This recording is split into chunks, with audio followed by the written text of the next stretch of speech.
한국은행 금융통화위원회가 내일 빅스텝을 단행할 것으로 보입니다. 금리 상승의 경기 침체 우려가 깊어집니다. 퇴직연금의 수익률 개선을 위해 오늘부터 사전 지정 운영제도인 디폴트 옵션이 시행됩니다. 고강도 대출 규제와 금리 인상으로 지난달 생애 첫 내 집 마련 수요가 올 들어 가장 적은 것으로 나타납니다.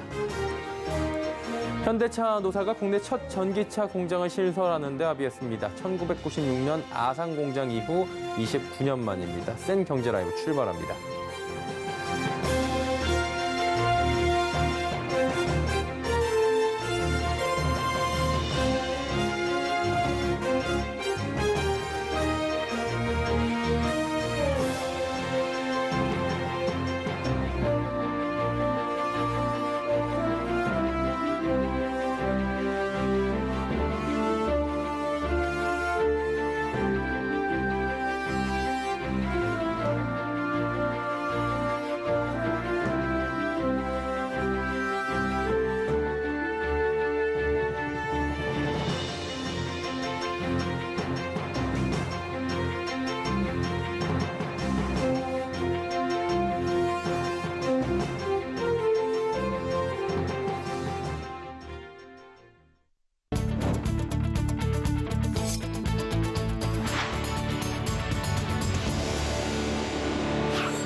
시청자 여러분 안녕하십니까? 센 경제 라이브 서정덕입니다. 한국은행이 내일 금융통화위원회를 열고 기준금리를 결정하게 됩니다. 사상 최초로 한꺼번에 기준금리를 0.5%포인트 올리는 이른바 빅스텝을 앞두고 있는 건데요.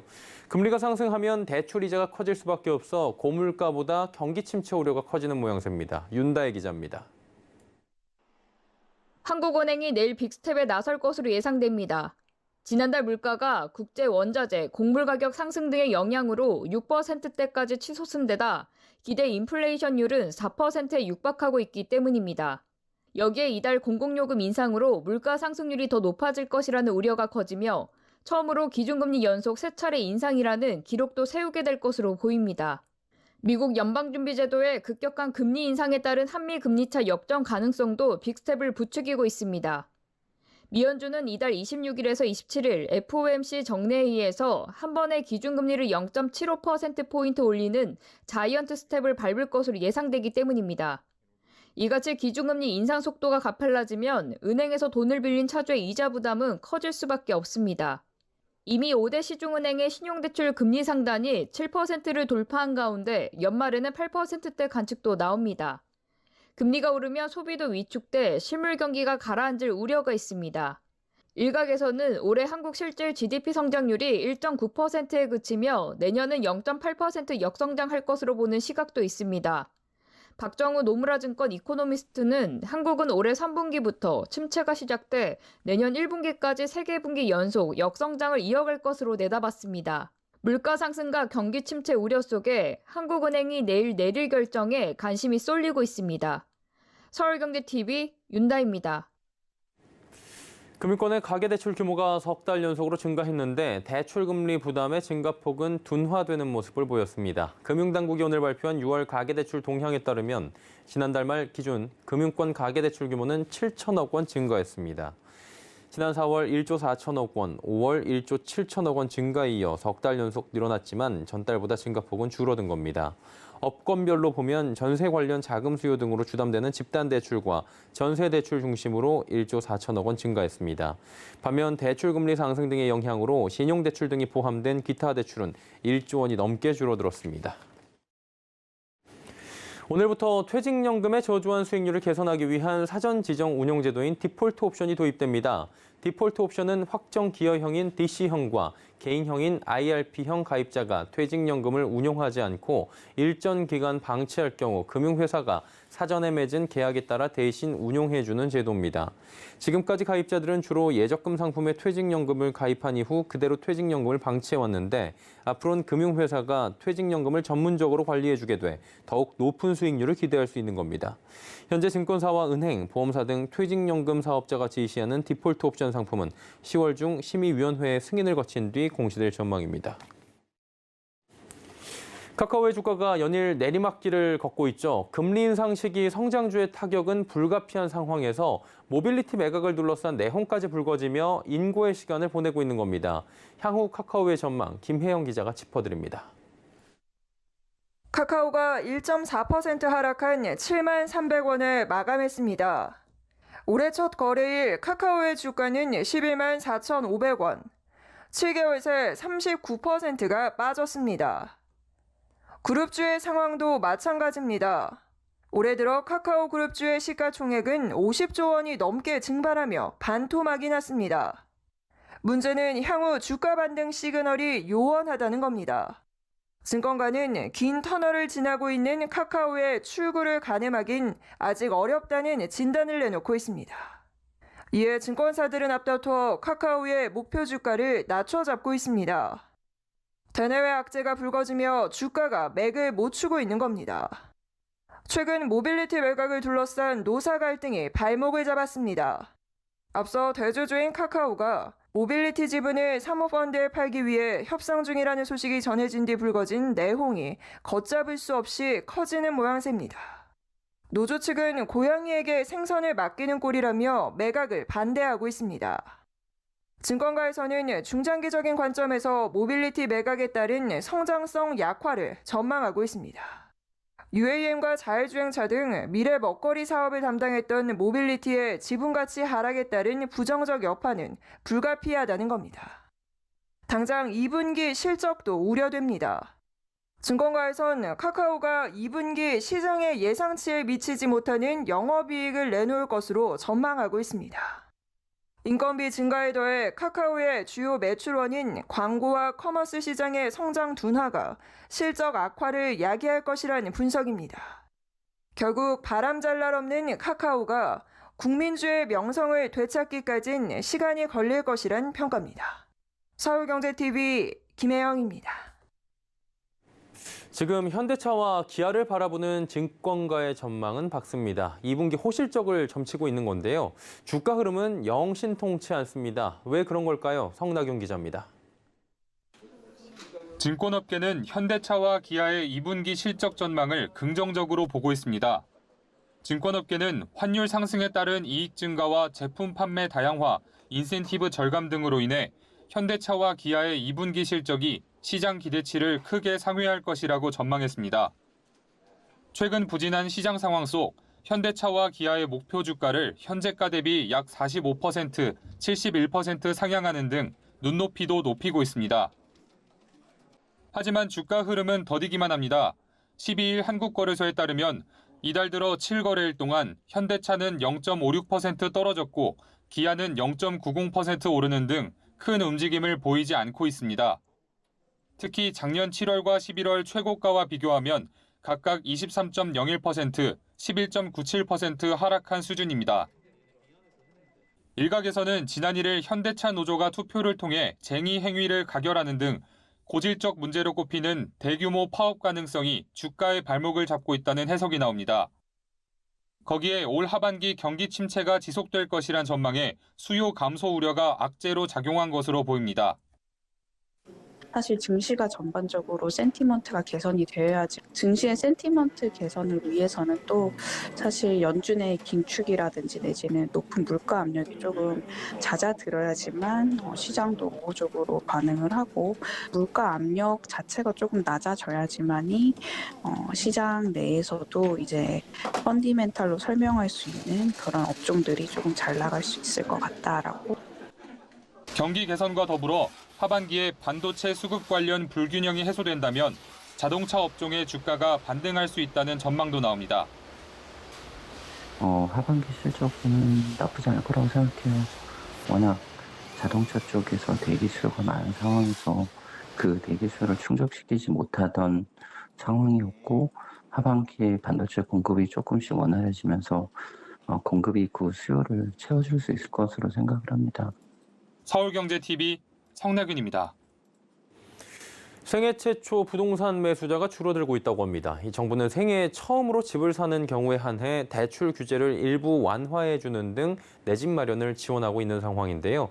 금리가 급격하게 오른 탓에 별다른 호응을 얻지 못하고 있는 모양새입니다. 이재영 기자입니다. 지난달 생애 최초 부동산 매수자가 올해 들어 가장 적은 것으로 나타났습니다. 대법원 등기정보광장에 따르면 올해 6월 생애 처음 부동산을 매수한 사람은 3만 7천 명을 밑돌았습니다. 월별로 살펴보면 지난 1월 약 4만 명, 2월 약 3만 8천 명으로 떨어진 후 5월까지 등락을 보이다가 지난달 3만 6천 명대로 낮아졌습니다. 2020년 1월부터 6월까지 생애 최초 부동산 매수자는 약 32만 3천 명이었고 지난해에는 같은 기간 약 37만 6천 명을 기록했습니다. 그런데 올해 상반기엔 주택을 처음 구매하는 사람이 지난해 대비 약 38% 감소했습니다. 업계에선 최근 주택담보대출금리가 많이 상승해 원리금 상환액이 갑자기 커지는 부담감 때문에 주택 구입을 섣불리 하지 못하고 있는 상황이라고 보고 있습니다. 생애 최초 LTV 규제 완화를 할 것이라는 기대감 때문에 생애 최초 구매를 하려는 사람들이 주택 구입을 조금 더 하반기 이후로 늦추는 양상을 보이다 보니까 그래서 생애 최초 거래량이 6월 달에 좀 줄어든 것 같다라고 판단됩니다.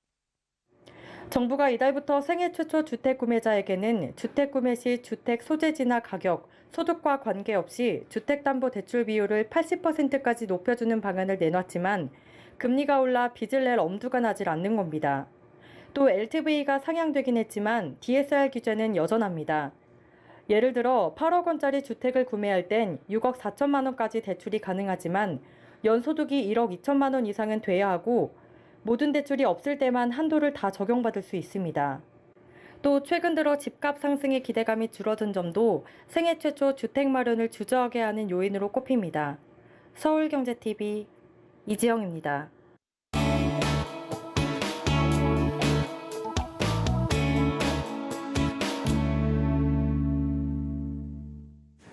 최근 들어서 일부 강남의 고가 아파트의 매매 가격이 하락했다. 이런 소식까지도 들리고 있습니다. 세종시, 대구 이런 지방권에서도 집값 하락 현상이 이어지고 있다고 하는데요.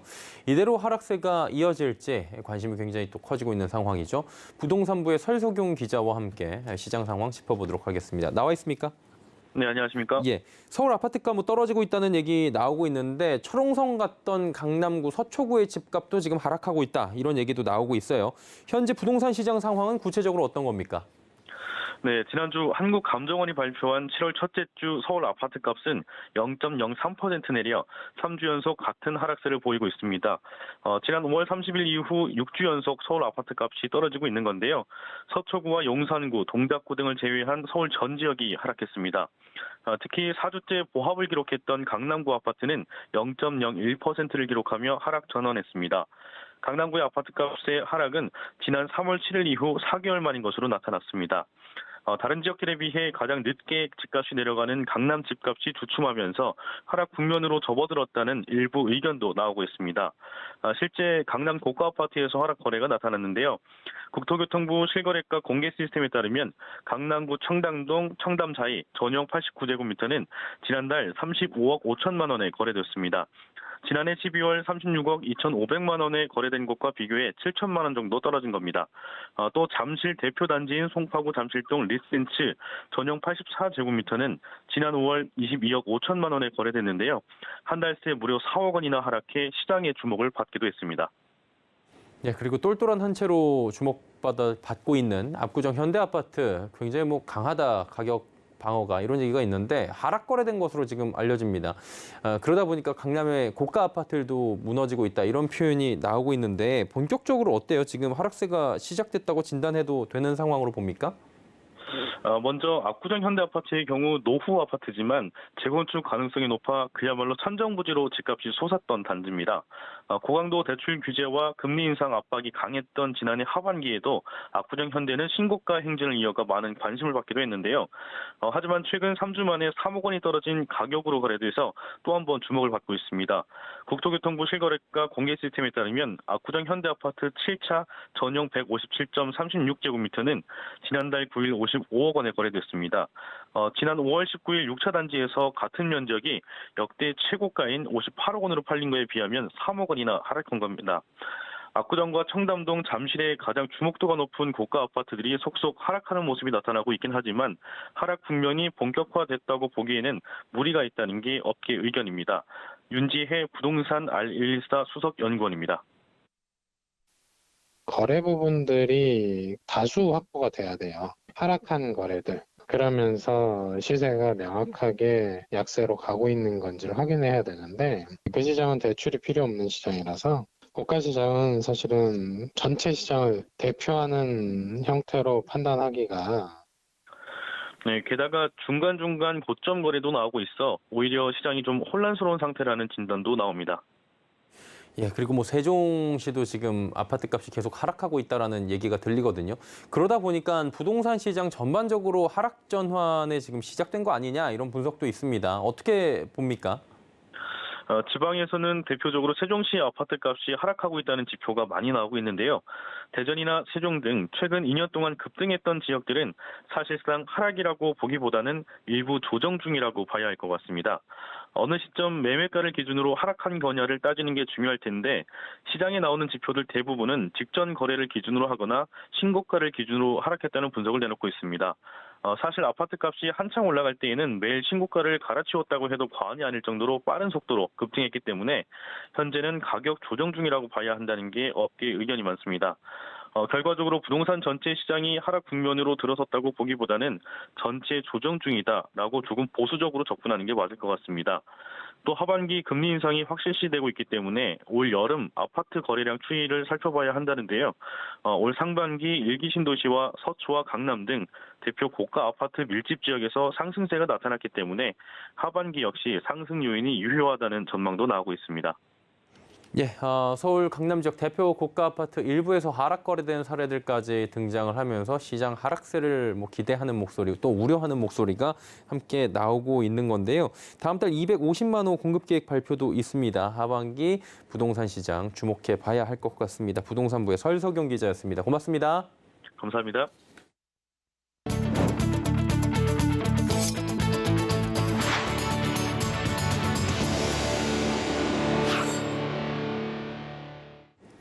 전등 스위치를 켜고 끄듯 보험도 한 번 가입한 뒤 원화할 때만 사용하는 이른바 온오프 보험들이 잇따라 출시되고 있다고 합니다. 가성비를 찾는 소비자들을 잡기 위해 보험사들의 경쟁도 더욱 치열해지고 있다고 하는데요. 김미연 기자입니다.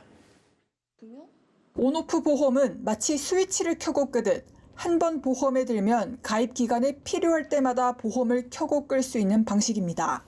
그래서 스위치 보험으로도 불립니다. 보험사들이 스위치 보험을 잇따라 출시하고 있는 건 합리적인 가격에 필요한 서비스만 보장받길 원하는 소비자 트렌드를 반영한 겁니다. 운전한 만큼만 결제하는 캐롯 손보의 자동차 보험은 최근 2달 만에 가입 건수가 10만 건이나 늘었습니다. 삼성화재도 자사 다이렉트 채널과 연동돼 자동으로 주행 거리가 측정되고 이에 따라 보험료를 내는 미니 운전자 보험을 개시했습니다. NH농협손해보험은 해외여행이나 출장이 잦은 소비자를 위해 한 번 가입하면 보험료는 실제 여행 일수만큼만 납부하는 여행자 보험을 운영합니다. 카카오 모빌리티도 보험 스위치를 켜고 주행거리에 따라 보험료를 내는 운전자 보험을 판매합니다. 전문가들은 고객군 확장이 필요한 보험사와 가성비를 중요하게 생각하는 젊은 세대들의 수요가 맞물려 시장의 관심은 지속될 것으로 봤습니다. 그동안에는 소비자들 대상으로 폭리를 취하는 이미지로 많이 비춰졌기 때문에 소비자한테 낸 만큼만 보험금을 지급하는 그런 게 가성비 측면에서 높다고 판단하고 있는 것 같고요. 젊은 분들 상대로 소비자를 끌어모으려고 그러면은 온오프 보험이 상당히 이제 취지에는 맞는다고 생각해요. 스위치 보험은 가입이 쉬워야 하는 단기 보험이란 점에서 보험사들 간 다이렉트 채널 강화 경쟁도 예상됩니다. 서울경제TV 김미연입니다. 현대자동차 노사가 29년 만에 국내 신규 공장을 건설하는 투자 계획에 합의했습니다. 현대차는 어제 울산 공장에서 열린 올해 임금 협상 15차 교섭에서 국내 공장 미래 투자 관련 특별 합의서를 마련했다고 밝혔습니다. 합의서에는 세계 전기차 시장 수요 급증에 대응하기 위해 현대차 최초 전기차 전용 공장을 내년에 착공하게 되고 신공장 차종 이관 등 물량 재편성과 연계해 기존 노후 생산 라인을 단계적으로 재건축하는 내용을 담았습니다. 새 공장은 전기차 생산 전용으로 2025년 완공이 목표입니다. 이에 따라 1996년 아산 공장 건설 이후 29년 만에 국내 현대차 공장이 들어서게 될 전망입니다. 오늘 흥하해운의 의무보호예수 물량 2억 1,300만여 주가 해제됐습니다. 일반적으로 보호예수 물량이 해제되는 시기에 차익 실현을 위해 시장에 물량이 나올 가능성이 높아 주가가 하락하는 경우가 많은데요. 흥하해운의 발행 수량 대비 해제 수량 비율은 89.6%로 타 종목에 비해서도 높은 편이었습니다. 이에 오늘 흥하해운은 전거래일 대비 2.66% 하락한 2,015원에 장을 마감했습니다. 또 최근 경기 침체 우려가 커지고 있는 가운데 해상 물동량까지 줄어들며 해운 운임이 4주 연속 하락세를 보인 것도 주가 하락에 영향을 준 것으로 나타납니다. 리오프닝을 맞아 올여름 멈췄던 축제 행사가 다시 열리는 모습입니다. 이 업계에서도 활발한 마케팅 활동을 펼치고 있다고 하는데요. 문다희 기자입니다. 지난 6일 대구 두류야구장. 축제를 즐기는 사람들이 맥주잔을 시원하게 부딪힙니다. 코로나19로 3년 만에 열린 대구의 대표 축제, 치맥 페스티벌에는 폭염 속에서도 100만 명이나 몰리며 지역 경제에 활력을 불어넣었습니다. 네, 너무 더운데도 이렇게 사람 북적북적하니까 너무 좋은 것 같아요. 진짜 너무 재밌고 진짜 이게 사람 사는 일인 것 같아서 너무 워터밤도 가고 싶고 물놀이도 너무 가고 싶고 이것저것. 뜨거운 열기에 주류업계는 오랜만에 대면 마케팅에 나서며 축제의 흥을 더했습니다. 이 맥주라는 브랜드는 현장의 소비자분들을 만나는 게 너무 중요한데 사실 그동안은 그런 경험을 많이 못했던 것 같아요. 그래서 진짜 현장에서 사람들과 함께 소통하고 저희 브랜드와 함께 소통하고 그런 것들을 좀 많이 만드는 그런 작업을 해보고 싶습니다. 축제하면 떠오르는 뮤직 페스티벌도 잇따라 열리고 있습니다. 지난 주말 서울랜드에서 열린 워터 EDM 페스티벌, 송크란 뮤직 페스티벌에는 폭염주의보에도 불구하고 4만 명이 몰렸습니다. 코로나19 팬데믹 이후 3년 만에 열린 첫 EDM 페스티벌로 관람객들은 100만 리터의 물을 맞으며 모처럼의 자유를 즐겼습니다. 송크란 뮤직 페스티벌의 대표 후원사로 참가한 오비맥주는 대구 치맥 페스티벌에 이어 생분해가 되는 PLA 컵을 제공하는 등 친환경 활동에도 나서며 축제의 의미를 더했습니다. For us, all summer long, it's going to be about creating memories. We will be going to big festivals, but we will also go to the big local festivals. But at the same time, we want to go to Korean restaurants, to bars, everywhere people are going back, parks where people are going back outside. That's where we belong, that's where we want to be. So we're going to be everywhere this summer. 축제 열기는 계속될 전망입니다. 다음 달에는 월드 DJ 페스티벌이, 9월에는 세계적인 EDM 페스티벌인 울트라 뮤직 페스티벌이 3년 만에 열릴 예정입니다. 저희가 코로나로 3년 만에 열린 야외 페스티벌, 소중한 일상을 되찾은 시민들이 모처럼 해방감을 느끼며 잠시 빼앗겼던 일상을 되찾은 기쁨을 누렸습니다. 서울경제TV 문다입니다. 중소기업 중앙회가 오늘 조달 청장을 초청해 간담회를 열고 중소기업의 현장 애로를 청취하는 시간을 가졌습니다. 이날 간담회에서는 공공조달 시장에서 최근 원자재 가격 상승분이 계약금에 반영되지 않았다는 건의가 이어졌는데요. 또 수급 애로 물품에 대해 납품기한 연장이 필요하다는 주장도 나왔습니다. 애로사항을 청취한 조달 청장은 간담회에서 논의된 사안은 정책에 반영하겠다며 관련 업계와 지속적인 소통으로 비합리적 관행 등을 적극적으로 개선하겠다고 밝혔습니다. 생경제라이브 저희가 준비한 소식은 여기까지입니다. 편안한 저녁 시간 보내시길 바랍니다. 고맙습니다.